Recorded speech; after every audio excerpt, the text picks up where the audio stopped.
Okay, folks, here we are with another interview of an influential paddler in his area. So we got Trevor Braun, who's owner and operator of You Can Canoe.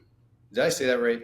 Yes, you did. So Okay. it's a play on words. Instead of Yukon, you can. So You can canoe. yeah. And I brought Trevor on. I'm really excited to have Trevor here because these are the conversations that I think happen maybe around a table with a beer, and we don't see enough of it actually getting out onto into the world for everyone to scrutinize and judge. And that's basically some of the politics around paddling. That's where we're gonna what we're gonna focus on, politics associated with teaching paddling. So we didn't have a good opportunity kind of like conference before this call. So Trevor, I apologize if I ambush you with anything, but I think you're the guy for this because you're coming from teaching with Paddle Canada, also with BCRCA, and then also ACA. Yes. I've got certifications in three different bodies, and I do a lot of my own stuff for what works in the Yukon. And I think ultimately the market dictates what you deliver. Right? You go to the store and you want a Pepsi, and all they sell is Coke. Well, you better get Coca-Cola on your shelf. The market kind of dictates what you can sell. Right. So, and what you're selling, I guess, in terms of like being the market is your clientele, but it would also be the type of store you're in, right? Like what watershed you're using, what the nature of the river is, you know? Totally, like your environment, and then the people's background and what they're willing to put into learning to paddle. And people come from a huge range of backgrounds to our paddling world. Some have been paddling their whole life and may never have taken any kind of formal instruction.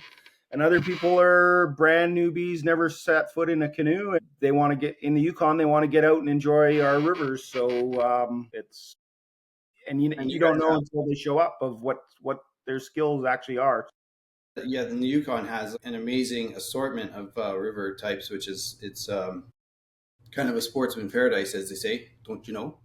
Oh Um, yeah, exactly. Yeah, we've got thousands of kilometers of river trips, and anything from roadside drive in to drive out to fly in, drive out, fly in, fly out, and now with pack rafting, we've got a whole bunch new hike in and hike out, or hike in and paddle out. So yeah, the Yukon's your oyster for picking river trips. yeah, and obviously one thing that's notable about what you're doing, Trevor, is that you're kind of dabbling in multiple disciplines, right? Yeah, so we offer canoe programs, pack raft programs, swiftwater rescue. Given if we have an instructor available, we do some sea kayak programming. At one point, we did have a fleet of whitewater kayaks, but they were a hard sell. They're a hard sell up there. Not that many people were interested in kayak courses. Well, we it was hard to find a committed instructor, and then it was hard to sell a kayak course, but the Yukon Canoe and Kayak Club has a good population of kayakers. They're mostly a kayak club, and they do a good job. So yeah, sometimes it's hard to compete with a nonprofit. So put efforts where sales are and the gaps are is always a good thing instead of duplicating what's locally available. Yeah. Well, so in that we see that you're working with a couple different agencies in terms of like supplying instruction, and then also the disciplines. And I've been on conference calls where you've managed to speak up and kind of share your thoughts on some ideas. And I think you and I are of the same kind of consideration in terms of like how you would deliver some content and that kind of thing. And overall, like what I find frustrating and in our space is sometimes that there's these camps that people really subscribe to and actually become a little bit emotional about, or maybe defensive of their position, and ultimately, paddling is, I think, you know it's this space where we're working in a very kind of we're trying to be a relaxed atmosphere. We're trying to be inclusive of everybody. We're trying to make sure everyone's we're empowering people to be in this space, especially as an instructor, and we should all just get along, sort of thing. But I would like to kind of touch on your thoughts on, where you think your best outcomes come from when you're teaching clients, whether it's an advanced paddler or a beginner. Like, what are some of the things that you come back to regularly when you're teaching folks how to learn how to do something? Whether it's, again, get better at what they already can do well, or a brand new skill. Yeah, no, that's a great question. So first, you gotta get a sense of their people's foundation. What's their starting point, and then what their goal is, and what kind of effort they're willing to put in to get to that goal. Before you know those, it's pretty hard to dictate how you're going to teach a skill. So we get people that there's new people that are happy to say, we're going to give 2.5 days to learn how to paddle so that we can paddle to Dawson City from Whitehorse, which is 700 kilometers on the Yukon River, places that moves 12 to 15 kilometers an hour. No big hazards in terms of whitewater. So they're people that say, we're gonna learn some skills. There's hundreds of people that do that trip with no skills and no instruction. So they once we know how much time they have and what they're willing to put in, then we come up with a program of, hey, we've got 2.5 days to teach these people how to get in the current, off the current, which is the starting point, or some we have to teach them how to get in and out of a canoe. Yeah.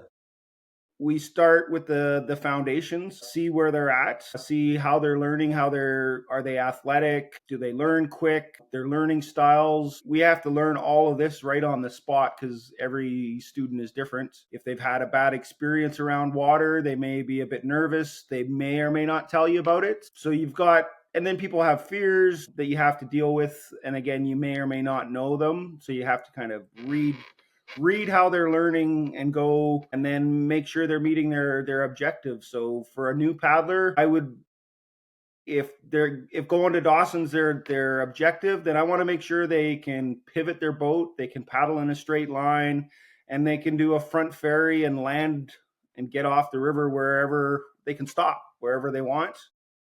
And then after we have success there, then we can be like, okay, let's talk about eddy turns. But maybe we don't have time to talk about eddy turns where they're going to actually learn it really well, so they're confident when they leave the course that they can actually do it. I wouldn't want to have people going to Dawson and still figuring out which way they need to tilt and dump their tripping canoe on a trip to Dawson, because the current differential on the Yukon is huge. And there's some pretty strong eddy lines that could catch you by surprise. So some people were like, teach them to identify an eddy line, and maybe it's best to not land there. Where if you've got an intermediate or expert paddler that wants to learn the fine art of carving and using the river to their advantage, and they've got some time and they're willing to get out and practice, and they've got a defined goal of upping their paddling game, it's a whole different set of coaching and personal input that they're willing to put in and time. So yeah, you have to be diverse. And when we have course, we try to sort that out beforehand, but it can be really hard until you're actually on the river and paddling with somebody. Right. Yeah. It can be hard to assess how well they're learning or how well they're picking up on things until you actually start really paddling.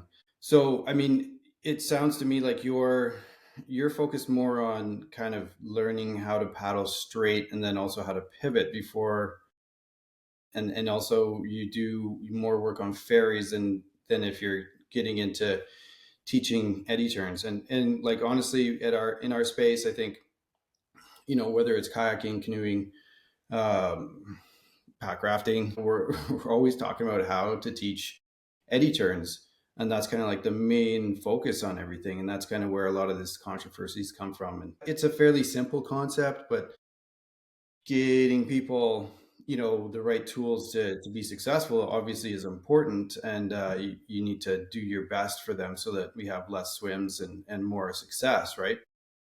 Exactly. Yeah.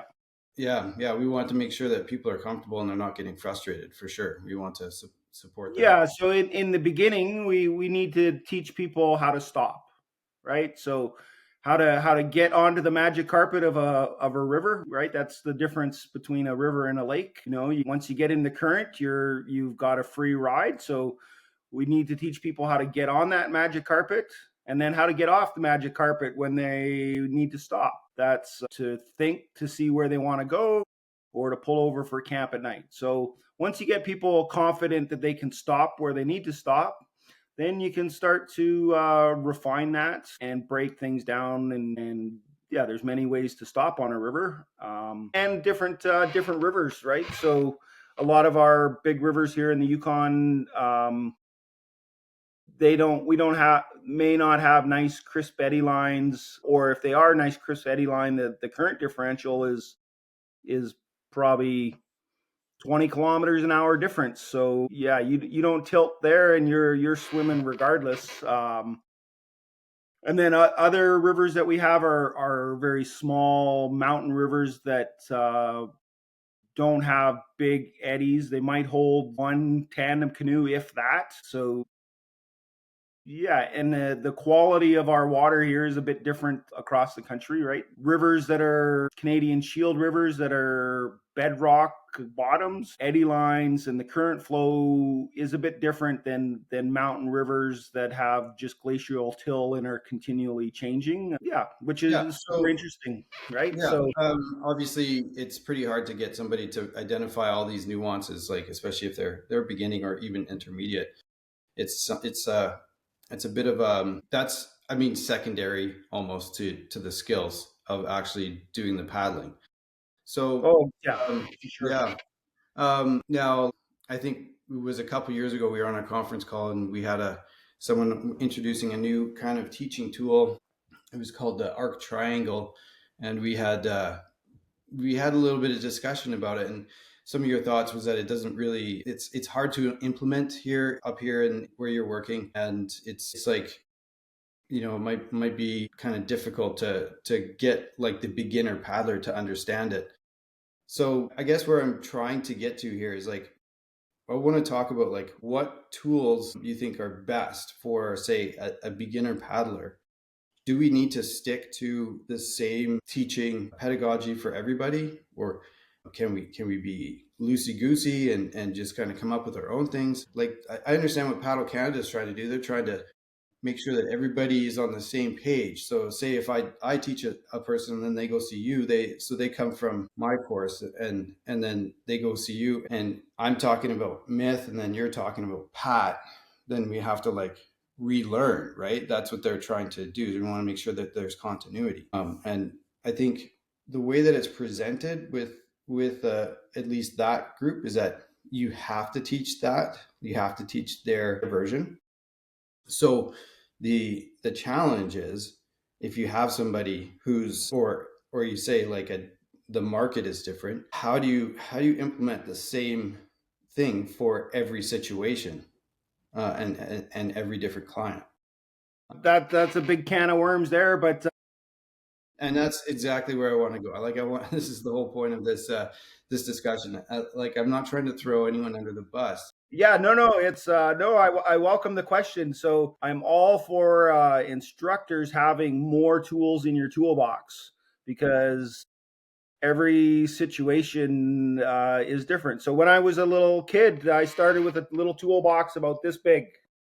I still have it. My dad gave me when I was like 5 years old. And now in my garage, I've got two stand up tool chests, a wall of tools. I've got a mountain of tools, right? So the more tools you have to do a job, and if you know how to use the different tools, then you know which tool to grab. So the same applies for paddling, of having the right tools at the right time for the right people in the right environment, and knowing which one to grab and which one to use. So Yeah, yeah, and I'm not against any of the new tools that Paddle Canada has introduced. I think they're trying to be a bit rigid and introducing them in the intro program, where some of these skills I think are intermediate or advanced skills, they're great skills. Carving has been around for a long time. There was a fellow in the States, Tom Foster. He has a book, Catch Every Eddy, Surf Every Wave, and he's got videos. He was out in the early '90s, so Tom Foster kind of created the outrage, and he talks all about carving in his video. It's and circles. It's all really good stuff for a beginner paddler who's still learning what an eddy line is, how to make the boat go straight. I question if that's the most effective way to do it. And it should be up to the instructor to kind of understand their clients, what they're coming in with.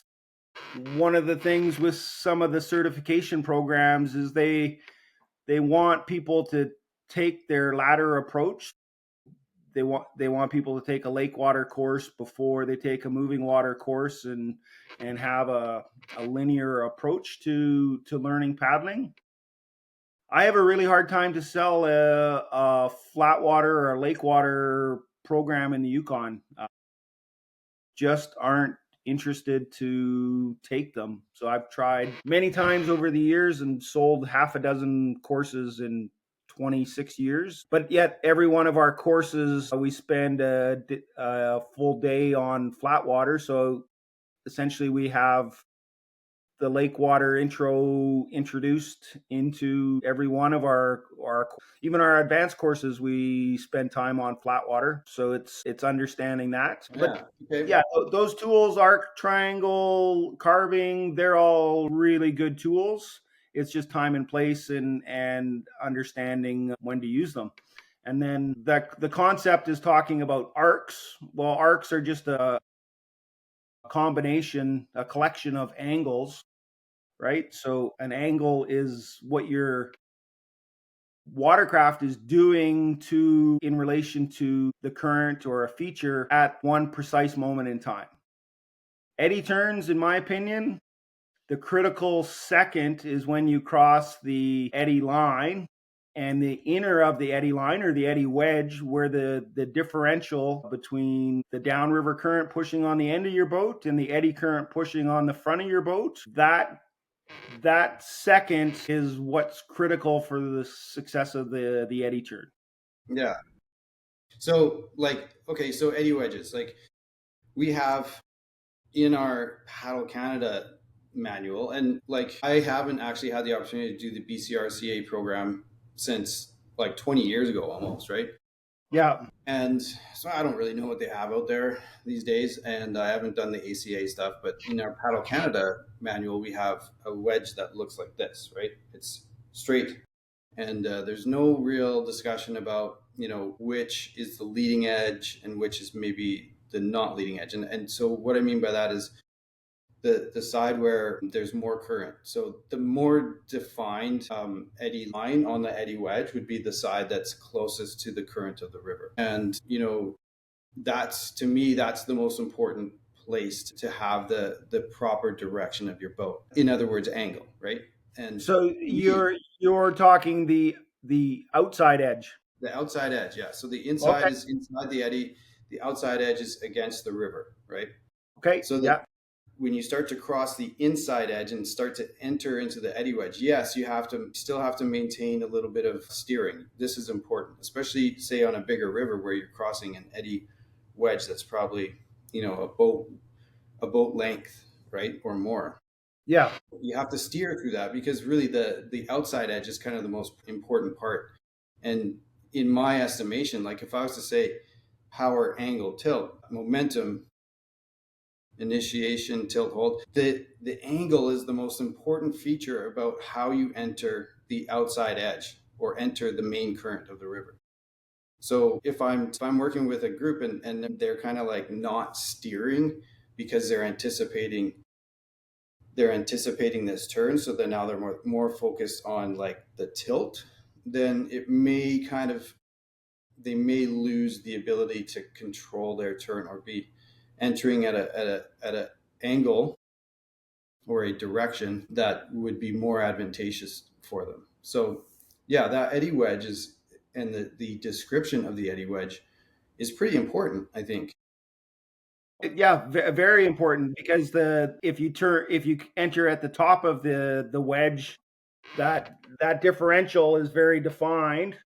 Where the bigger the eddy you spread out, you got to get through this space because it's this space where you have the differential. This space there's no differential, so there's no opposing forces working on your boat, right? So this can be dead water or whirly pool or swirly.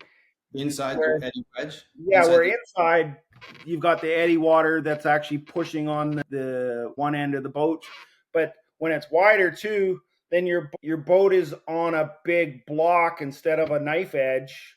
Where if it's on a very small point, it's really easy for the boat to pivot. So yeah, so if people don't enter the eddy at the top of the wedge, then they've got additional considerations the lower down they come into the eddy of getting through that dead space to get to the actual eddy where they can get differential and water pushing on either ends. But then there might only be 1 or 2 feet of your boat that's actually being affected by different water, where on a 17-foot tripping boat, if you come in at the very top, well, you've got 6 or 8 feet of differential water pushing on either end, and your boat has to pivot. So the understanding the eddy wedge is super important for a beginner paddler. If you can get them to come in as high as possible, then they're more able to use the current differential to turn their boat and not the turning strokes because the river's doing the work for them. This is true. This is true. Yeah.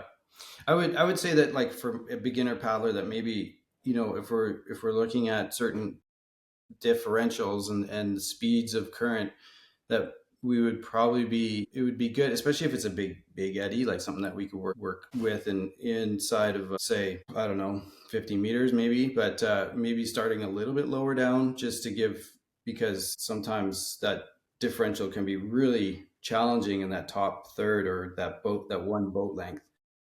So yeah, maybe you would start a little bit lower down. Yeah, and that's where picking the right environment to build the skills is, right? Yeah, you I like to introduce it on an eddy line that's not got a big differential so that if people are still learning about their tilt, they're not going to have a consequence of a swim. They might get a wobble, but they can start to feel what the river's doing to their boat.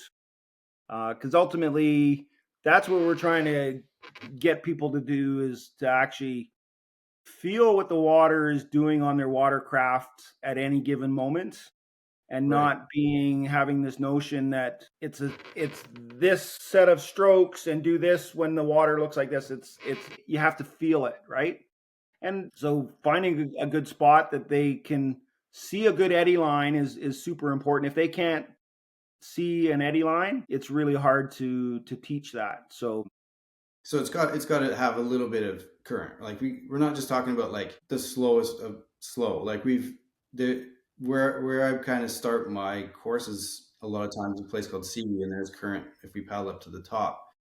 But seeing the actual current sometimes is pretty hard because it's like this is where the current is and this is where the current isn't, and it's really sometimes difficult for people to see it and when there's no actual texture to the water because there's such a lack of current. Now, yeah, if I was, if yeah, if they can't feel if they can't feel it, like if you can't see it, then it's a bit harder to feel it because people they're not at that point yet where they're feeling the water through their paddle and it or can their boat. be yeah, right? So if it's a very subtle difference, it can be yeah, challenging to teach that because and lots of places in Canada they don't have good current as much current differential. So again, it's working with the environment that you have, and if you don't have that environment where you've got those current differentials that are noticeable to a new person, then you are more reliant on your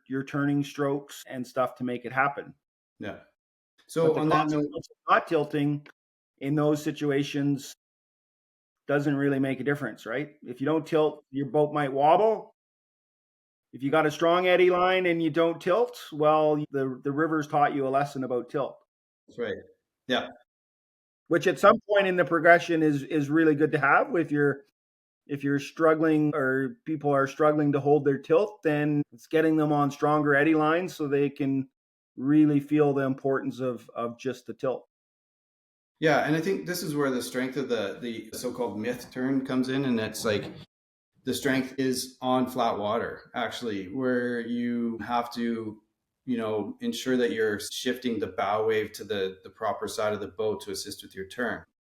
And like in the progression of myself teaching a group in how to actually do a turn under power, like the difference between a pivot turn and a running turn or a carving turn would be the the fact that you have forward momentum, right? So a pivot turn is if you're sitting still. You could even be moving, but you would want your boat flat and you want to actually kind of like get the boat to try and pivot on dime, so it would be both ends of the boat working on a full turning stroke.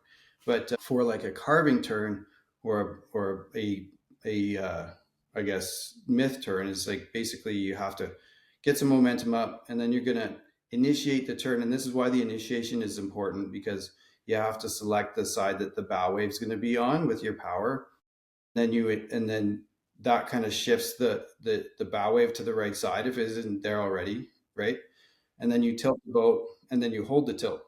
Now there's nowhere in there that says anything about strokes. So if you were to like say, let's do a myth turn and you don't continue with strokes, then you end up with this turn where you're balancing until about what 90 degrees, right? And that's where we start to lose all our speed because we've kind of crossed the vector of our travel and now we're moving sideways. And so you lose your speed, so then you lose your stability.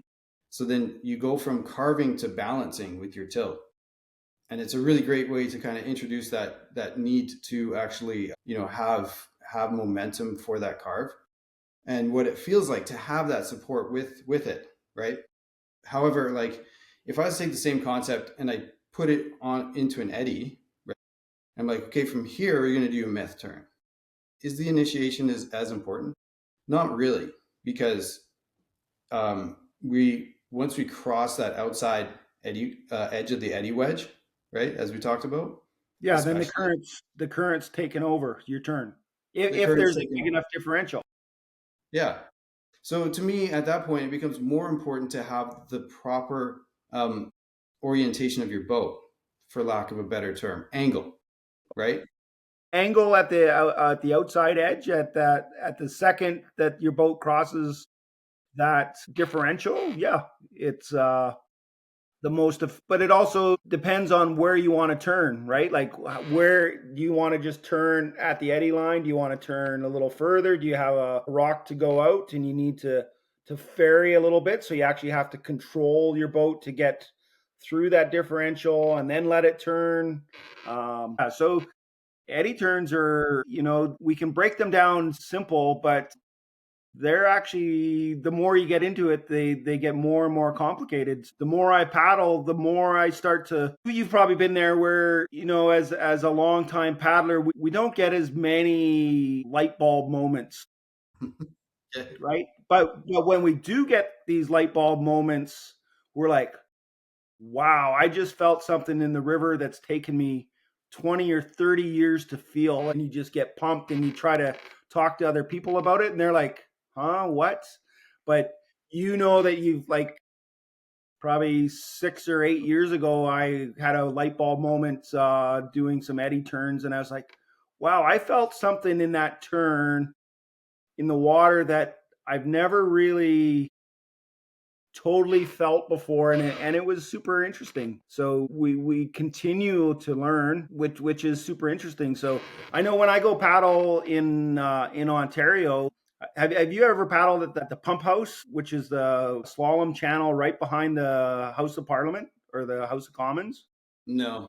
Yeah, so if you're ever in Ottawa, go check it out. It's a beautiful race course facility right behind on a back channel or an outflow right behind the Parliament buildings. And you go there and there's lots of white.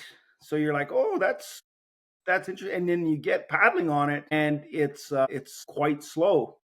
but it's white. So your brain is like, oh, this is fast. And then when you're paddling and you're used to the current differential providing you stability, and then suddenly it's not there the same as it is out west, and suddenly you're like, wow, I almost fell over because that current wasn't supporting me the way I'm used to. So you have to adjust. Yeah, it's pretty interesting. So you've mentioned a couple times myth and pat. They're all super good acronyms, and I think as instructors we're always trying to find acronyms. It's kind of a, I don't know, kind of a thing in our industry or outdoor industry. Let's find a new myth or a new acronym, because everybody's like needs an acronym to remember how to do something, which may or may not fit, right? So if you don't have the words and they don't make an acronym, does that mean that you're just going to settle on an acronym? So I've gone through evolutions of acronyms. So when I first started paddling, pretty much the main acronym was PAT, power angle tilt, or actually it was power angle lean, so PAL. For my own self, I changed that to APT, apt, because angle at the time was, I think, way more important. And when you say power, then people think of speed, and people were doing the momentum and the power first, thinking that they needed more power or more speed to do these eddy turns, and then they weren't focusing on the angle and the tilt.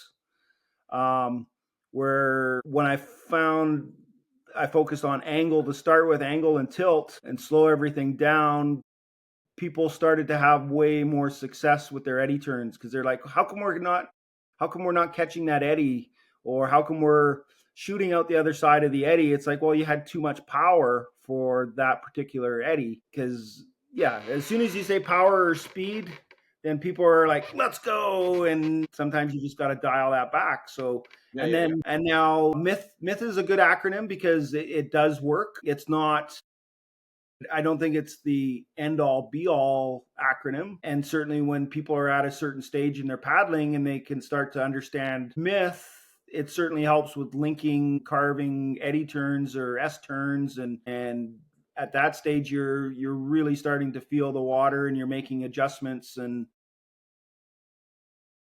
Yeah. using the water to your advantage, right? So So yeah, exactly, and that's like it's a tough call, like what to do with what group or what person. I've had a lot of success, just like as you say, kind of like focusing on angle, slowing things down, and even like introducing like holding their boat and like pushing it in the water so that they can kind of feel like with this direction that I'm pointing, that I actually don't need as much tilt, and I can just kind of like the current can take me in. And of course we have to reinforce it, like, okay, but when you're on your own and you're approaching the eddy line, then you will need to tilt, because you have, first of all, you have less control than when your instructor's standing there and pushing your boat in.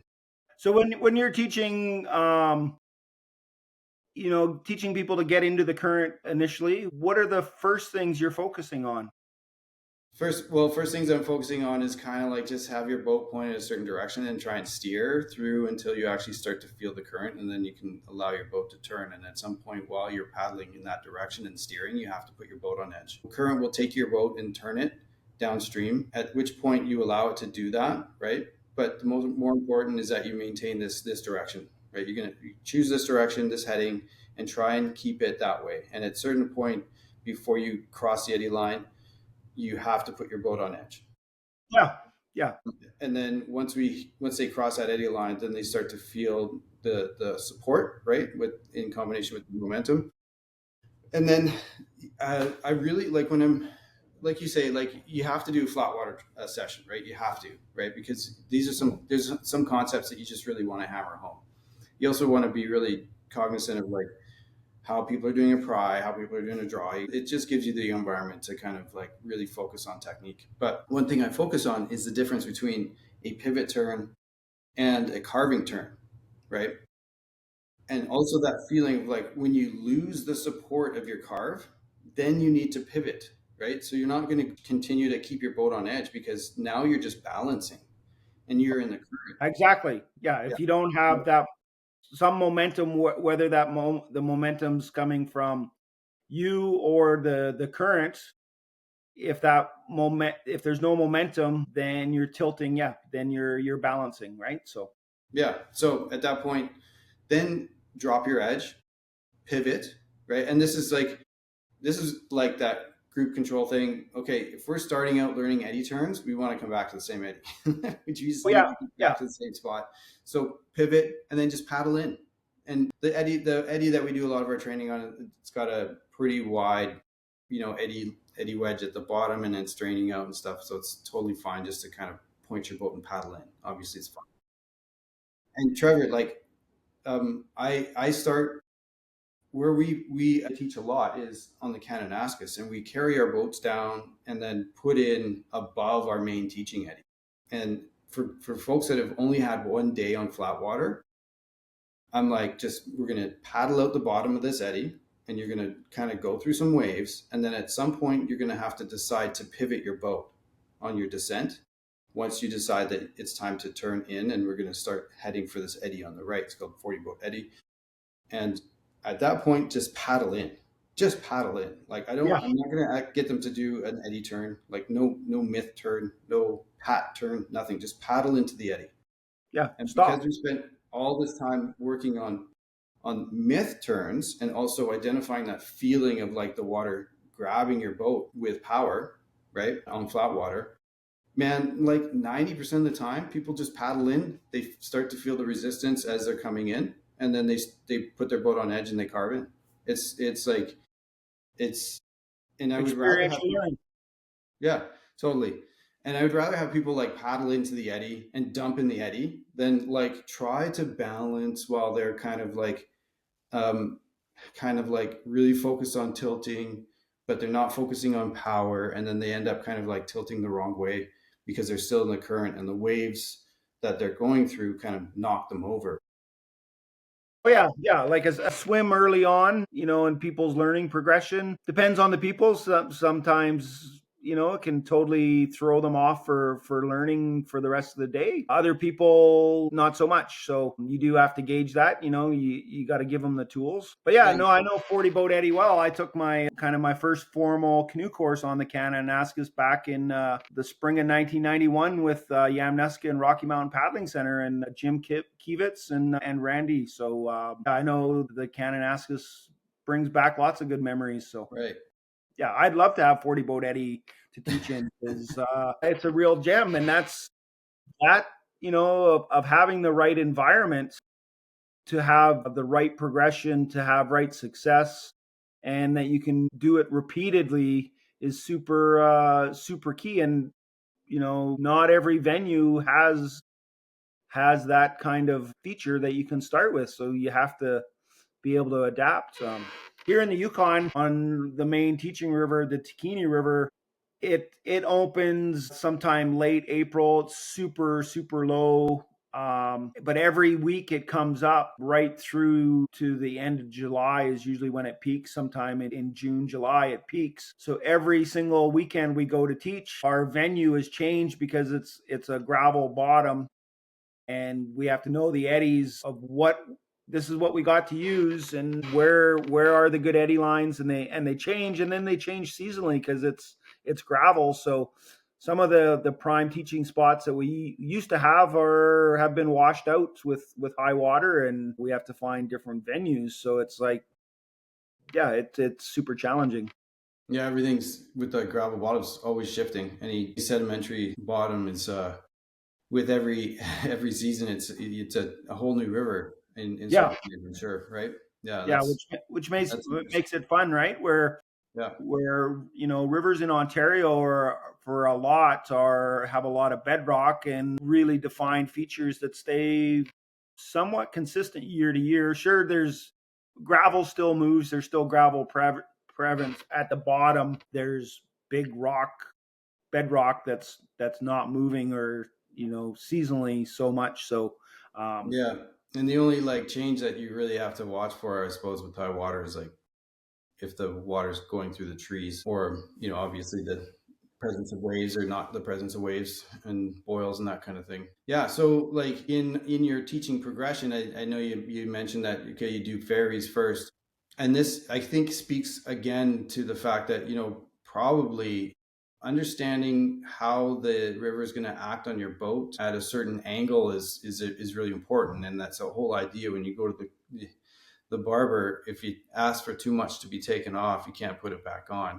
It's the same as when you're, leaving an eddy. If you're pointed too far out, then you can't bring it back. You want to start conservative and maybe even start with a ferry angle. So start with ferries, get them to understand that there's more control if you have less angle, or your boat's pouring more upstream, sort of thing. And then you can slowly kind of allow it to open either through your entrance or just or doing strokes to help it open.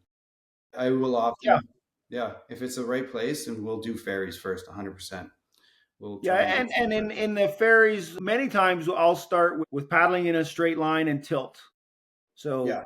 paddle towards the top of the eddy. I give them a very defined spot to meet the current, and I say kind of point to that rock over there. And as you get close, I want you to put out your airplane wings, hold your tilt, and Hmm. just hold and feel.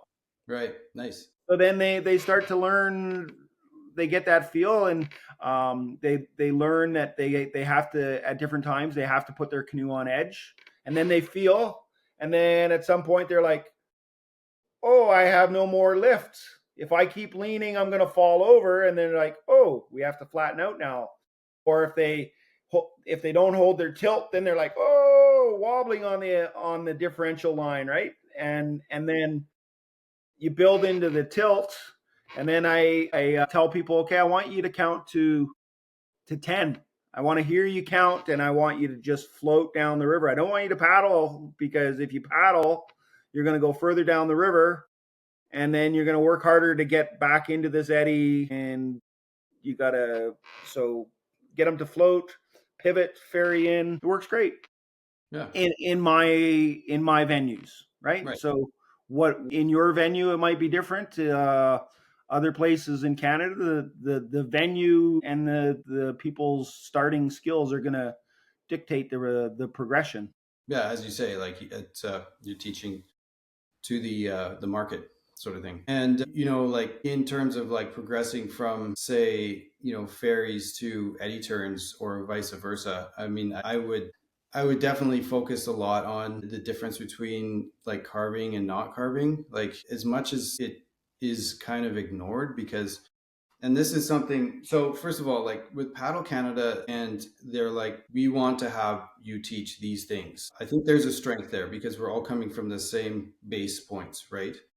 And maybe the message is wrong because they're saying you have to teach these things, but it doesn't mean you have to teach those and only those. It just means that you have to teach these concepts so that when you go to someone else, that everyone understands what those concepts are. Now, if we could have some dialogue, I suppose, that would say this is a tool, like you say, in a toolbox, and there's all these other things as well. It might kind of relax folks a little bit. Like we've been in some people's office where we have there's paddling, they're paddling company, and they have a big sign with an X through it, and it has myth written. So just say no to myth, right? Like it's like absolutely no myth.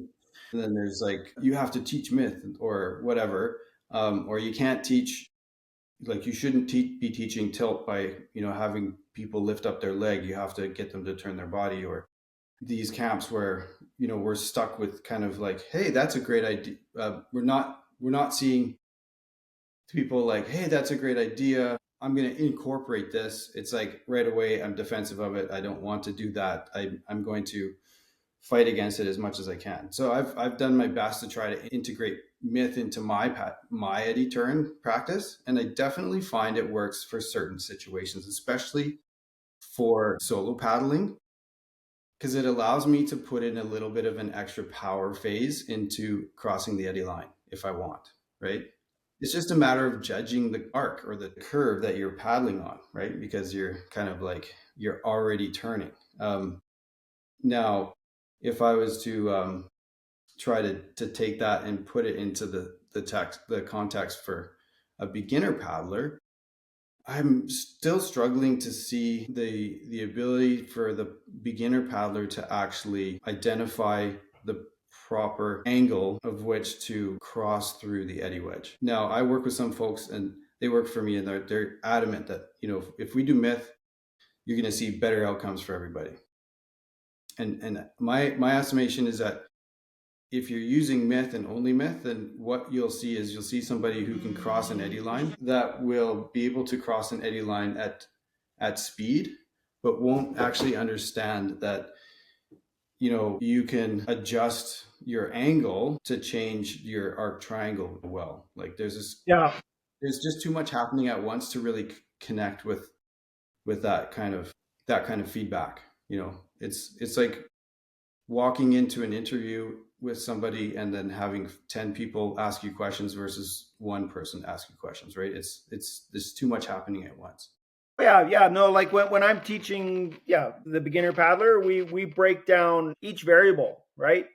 So that goes back to teaching, you show the whole thing, and then you break it down and you do part, and then you go back to the whole again, right? So whole, part, whole. We isolate the effect of momentum.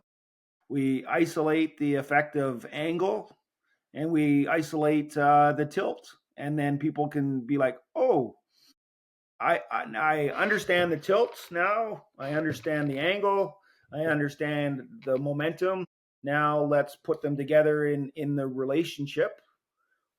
Would be, ultimately carving or the eddy turns.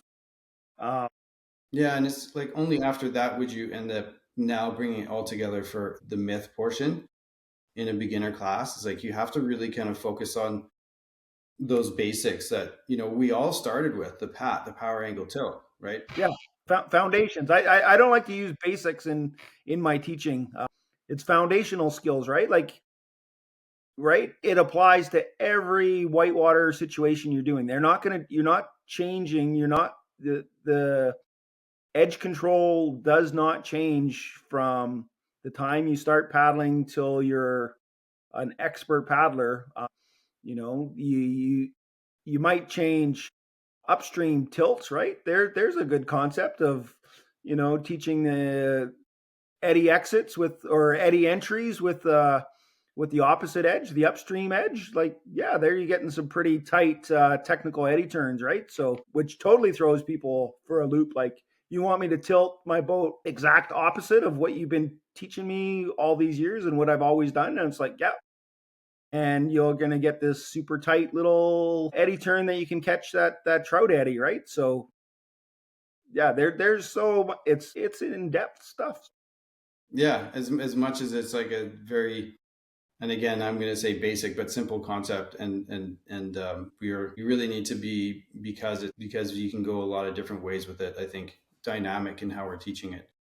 Yeah. So you asked about in terms of having a strict progression. I think that's where, yeah, like you said, people get defensive. It's like, oh, I have to teach this way, or people have been teaching a long time and they're like, no, you can't teach that way anymore. We want you to use these words. Ultimately, for intro course, can you get the person to stop in the eddy where they want? If they can stop in the eddy, then they can start to do it prettier or do it different. They can start to work on it more effectively. It's the same with like downhill skiing. You don't teach carving turns in somebody that you're teaching how to get down a ski hill, right? You're teaching them a snow plow. We're like, we're going to teach you how to stop and then control your speed. Then we're going to teach you how to turn with this wedge. And then we're going to teach you how to move that wedge in. So now you can start carving and using your momentum. But so I think that's where, unfortunately, with Paddle Canada, some of these concepts have got into the more entrenched into the intro level than what they should be, in my opinion. And they're more intermediate or advanced skills that they're great skills, right? And I would never, I don't like telling people like you got to do things this way. The more I teach paddling, the more my go-to answer is depends, Yeah, right? So yeah, yeah. It all depends, and I think we're all happy to use different tools, for sure. yeah, I love getting new tools, right? Because and I love when tools are presented like, hey, here's here's a way that works for me in this environment.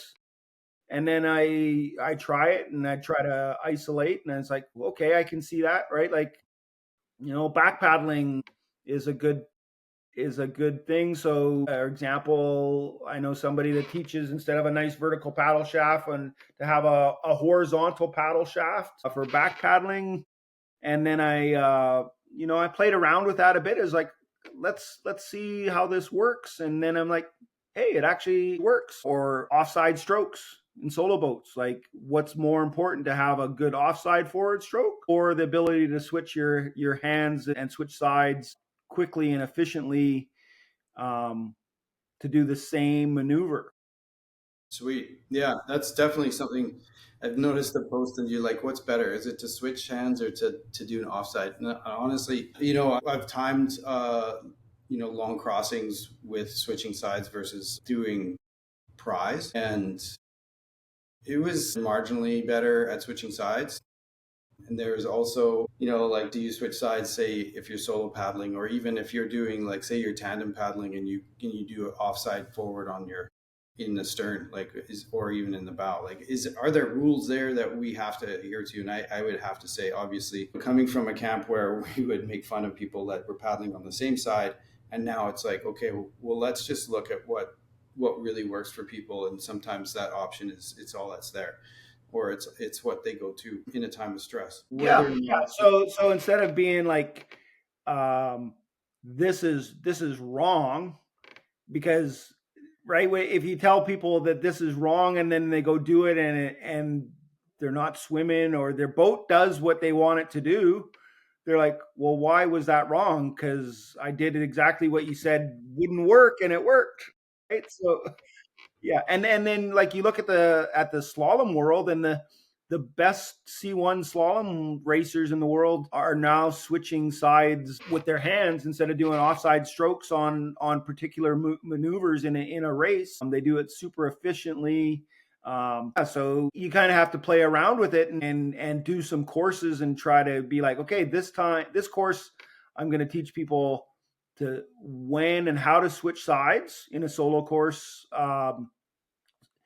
so that they understand when they're switching, right? And I think it comes back from early days when people are just, they don't know what to do, so they just switch sides, right? And they're back and forth, and they never really kind of get the concept. But if you're like, hey, if you switch sides, so you're on the inside of when you're doing this eddy turn, instead of trying to do it with an offside forward and an offside tilt in the beginning, maybe you're going to have more success by switching sides, but they understand that why they're switching sides. so does that mean we don't have to teach offside forwards for solo paddlers? No, no, like, well, again, it's when do you teach it, right? Like, they're both super good skills to have. Yeah, I think this is a it's a tough debate a little bit, but I think the offside forward is quintessentially the one of the hardest and most awkward skills in sport. Like, I don't really know if there's another. Maybe skating backwards is pretty awkward, but I mean, it's like one of those things, like, you're all twisted up, and then you still have to somehow engage your body to gain power out of it and actually have it do something for you, and you're like, it's really hard to kind of sell it almost. Well, Yeah, and if people aren't athletic or flexible, or they're a little bit trepid in their tilt in their boat, and they're still learning, and then you're like, here, let's do this awkward thing, and you've got limited time to teach them, you got to be then they really might be like, dedicated. this, I would solo boat, but they told me I can't switch sides, and I this offside thing just throws me off, or if you're like, hey,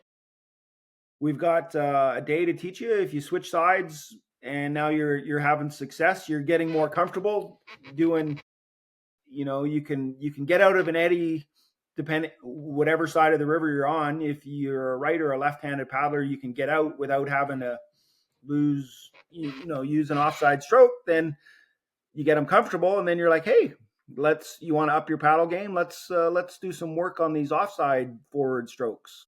And Right. then they're like, oh, now we got two tools instead of one. Yeah, totally. And then, like, if I'm teaching say an instructor course or an advanced level, and then, we see someone in the stern doing offside forwards, or even in the bow doing offside forwards, or whatever, that kind of like, yeah, these, you're not inside the rules that we like to put on these things. Before, like earlier on, I'd be like, yeah, don't do that. You're not supposed to do that. You got to, stick to the side that you're paddling on and stuff. But now it's like, dude, if you're in the stern and you see an opportunity to continue your power and maintain some speed through an offside forward that would counteract, that would be better than putting in a stern pry. Like, come Why on, not? why Yeah. not? So paddling a tandem boat like a solo boat is, I think it's pretty essential for all guides and instructors, actually, to be able to step into a guiding position, stern paddling, and then also be able to over manipulate the boat as if it's a solo boat, because a lot of times you can't really rely on your bow paddler, or maybe they're injured, or right, that depends. So, and this is another kind of like issue I would maybe be concerned with, is if there was the regulatory bodies out there like, hey, you can actually be a guide or an instructor, but you don't have to have solo skills, and you don't have to have a swiftwater rescue course, but we're still going to sign you off as an instructor to work on class 2 or class 3 water. It just seems a little bit kind of odd to me. We're kind of coming short on time here, Trevor. Oh, okay. But yeah, so you brought up another great point, like swiftwater rescue, solo skills, super important for an instructor to have, right? Like, I know the number of courses, like it happens almost weekly. I've got things set up like, okay, we got an even number for a tandem course. Somebody gets sick, somebody doesn't show up, and now suddenly we got an uneven number. Can you teach a tandem course by yourself in a solo boat, or not even in a solo boat? Can you teach solo from a 16 or 17-foot tripping canoe and be effective to your class because the numbers suddenly didn't work out? And then, swiftwater rescue skills and understanding is super critical. So, a good instructor, I think, creates an environment that people can learn in, is open and able to teach to the student where they're at and where they're starting from. And the number one thing in all our courses is safety, right? Safety, and then fun. And then you want to build some skills. So if people are feeling safe, then they can start to have fun. And if they start to have fun, then they're learning. If they're scared because they don't want to fall in the water, well, we give them dry suits, right? So we take away that fear of being cold in the water, because that's super real. And then, we get people in the water and it's like, hey, this isn't so bad in the water. And then you see them like relax, and it's like, oh, hey, I'm gonna see how far I can tilt my boat. And then they're like, oh, that was actually, I over tilted, right? That's always fun when you tell people like tilt, and then they actually over tilt and fall over, right? Because they don't have the momentum, or that they lose their balance because the current's not providing that balance point anymore. So it's, They don't have the hull speed. yeah. So it's and then like within some of these certification programs, like in Paddle Canada, the kind of the differential between instructors, between an intro and intermediate and advanced instructor, tends to be class 1 water, class 2, class 3 water, instead of being like, okay, an intro instructor has a progression that they can learn, or they can deliver. But uh, they've got limited experience. They're able to provide material in one or two ways. And I think an intermediate instructor could provide, would have 5 or 6 progressions for the skills, and an advanced instructor would have 10 or 20 progressions and drills, and it's based on experience and quality coaching using video analysis and different tools, and not so much on like, oh, you can paddle grade 3. The number of canoe courses that are taught on grade 3 water in Canada are minimal. Our intro level is where we're getting people in the sport, right? That's, so we I Yeah, I pretty rare. And anyone doing an advanced course is definitely going to be probably in the instructor stream. So obviously, our advanced instructors need to be well experienced and have a large background, a significant background of anecdotal experience in teaching people, so that they can draw on their past successes and failures, so or challenges. Yeah, and professional development where, like an advanced instructor, I would think in Canada should be able to go teach an intro course anywhere in Canada, right? You could drop you in, say you're going here. Can you teach in this environment? Because they've got experience in different environments, right? So that's not even part of our differential between what's an intro and an advanced instructor of different environments. I know if I had to teach on the Ottawa River, big volume. Initially, I would be a bit challenged because I'd have to adjust my some of my technique and my my teaching progressions to match that water. Uh, Swimming on the Ottawa, well, there's a great thing. You flip in a rapid and then you're in a lake and you actually have to swim.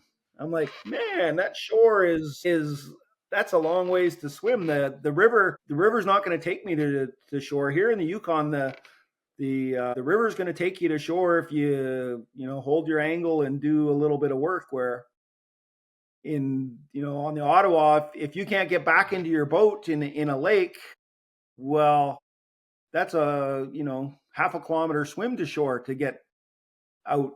So yeah, there's interesting differences, and I that's what I my big dream in our paddling national world is celebrating the differences that we have in different regions and being like, hey, like that's super cool, and not being so like it has to be this way because it works here, because one thing isn't going to fit all across our country. It's too diverse, right? So yeah, that's my plug is let our differences bring us together and not separate us, because Yeah, that's in my history of paddling, that's what's happened. yeah. Cross contamination is probably one of the best things that could happen in a course. So if you learn a different way of approaching a problem from one instructor to another, it's not necessarily a bad thing.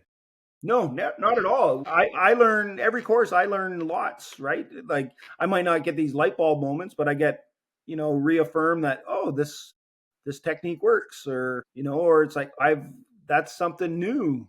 Like I love learning from other instructors and be like, yeah, there you just gave me another tool to put in my toolbox that I'm gonna I know exactly when and where I'm gonna use that tool, and that's super fun because then yeah, I went and took a course with Kent Ford. That's why I'm an ACA instructor, because Kent Ford was teaching a program in Colorado, and I was like, I've been wanting to take a course from Kent for decades since I started paddling, and made it happen, and it was a phenomenal course because and he was provided such a rich environment of like, okay, like let's just work on our toolbox, expand our tools. There's no necessarily right or wrong, but let's understand how all these different tools work. And it was a super great course to learn, and I had no real outcome other than learning. I was like, I don't care if he passes me or not as an ACA instructor. I want to learn from Kent and see how he runs an instructor program, how he gets his message across, how he's inclusive, how he breaks things down technical. And, I would love to come teach a course with you and just see differences. I love going to work with different instructors in their environment to then bring it back to my environment. And I would love to have other instructors from across the country come up and just kind of see what we do here. And yeah, that's where you get huge learning across the country. I gotta cut her. I gotta close it down here, Trevor. It's been a great chat. Really, I was looking forward to this because these are the things that I want to kind of broach into in my quest for finding the right podcast in terms of like paddling. Yeah, I mean, there's so much more to unpack. We could talk about like how to actually do a pry stroke, or the best paddle craft out there, human powered paddle craft out what are the considerations? Yeah. Yeah, there's lots, and we could do a whole podcast on back ferries. I got a unique way I teach back ferries, and it's super effective, Nice. and it works for people when they need it. So yeah, maybe we'll do that in the fall. Yeah. Oh, and yeah, anytime, like if you're like, hey, I really want to talk about this, and you want to like put it out there, yeah, give me a shout. I mean, there's always maybe an hour here or there that we can maybe get together and do another episode. So thanks, Awesome. Yeah. Trevor. Much appreciated. And yeah, check out our website, youcancanoe.com, and come to the Yukon paddling. It's a great place to paddle. So yeah, Absolutely. good chatting, and we'll hopefully get down on the Kananaskis again, because it's a lovely environment you got down there. And keep up the podcast, and yeah, keep pushing people to think outside the box, because that's what we need. So Thanks, thanks. Trevor. All right, man. We'll chat Yeah. later. Yeah. Okay. Ciao.